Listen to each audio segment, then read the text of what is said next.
智能音箱相信大家都不陌生了，它帮助我们控制家里的智能家电，让我们的生活变得更便捷。而智能音箱从一开始的百元级主打智能控制，到现在功能和音质都越来越卷，出现了更多越来越高端的产品。我是麦夏，现在的智能音箱各种品牌型号百花齐放，什么小度、小爱、天猫精灵、Siri， 不知道你家里用的是哪一个呢？欢迎打在评论区。我家里用过的就有3款，几年前买的若琪，还有2个小爱，都是百元级别的产品。今天咱们来体验一款高端的天猫精灵 Sound Pro， 看看这个日常价在1000以上的智能音箱，跟我家里这些个百元级别的产品到底能有多大的区别？买这么贵的智能音箱，到底是不是有必要呢？我们先来看看外观。这款音箱的外观一反天猫精灵往常的设计，比起其他百元级音箱体积大了不少，整体是灰黑色网布曲面箱体，顶部是一个像 UFO 一样的银色悬浮椭圆球体，看起来有种既复古又未来的科技感。星环灯效可以跟随音乐律动，给人更好的音乐体验，还可以用手机 APP 调整多种灯光效果，晚上把它当做氛围灯来使用，感觉也还不错。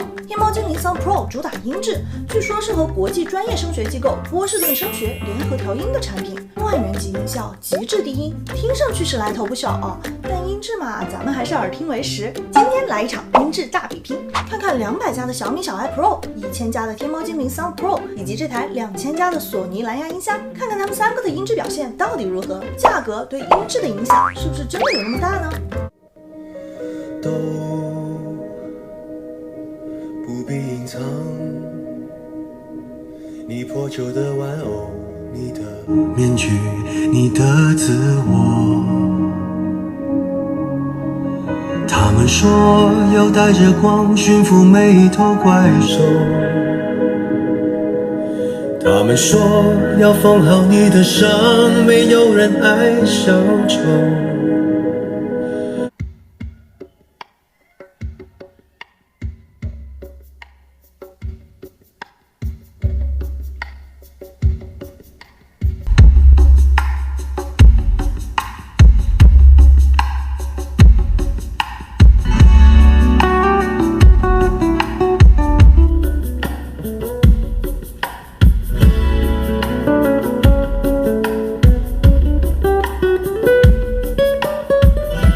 试听结束，我想大家应该都有各自的判断了。毋庸置疑的是，百元级别的智能音箱和这2个1000元级别的还真的是没得比。我个人感觉天猫精灵 Sound Pro 和索尼这款蓝牙音箱表现其实还蛮接近的，两者的调音会有一些细微的区别，还有一点难分输赢。索尼表现整体非常的均衡平稳，氛围感很足，而天猫精灵 Sound Pro 的高音部分比索尼要稍微更加清澈通透一些，在重低音上的表现也特别突出，浑厚有力。个人认为是大大超越了索尼的重低音表现的。1000元级别的音箱能够达到这样的音质效果，确实让人有点刮目相看了。我们瞄一下需要再次强调一下，任何的录音设备也无法还原现场的听感，音质试听部分仅供参考和对比。如果想要知道某款音箱的音质自己喜不喜欢，建议大家还是尽量去线下进行试听，才能更好的做出判断和选择。那么接下来咱们再来看看智能音箱应该有的素质，那就是指令反馈。我之前在使用这几款百元智能音箱的时候，有这么一个体验那就是音量太大的时候根本叫不动它。如果小爱同学在放音乐，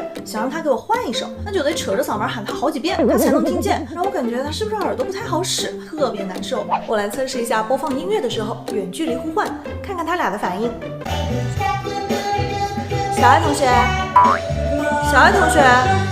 小爱同学，小爱同学。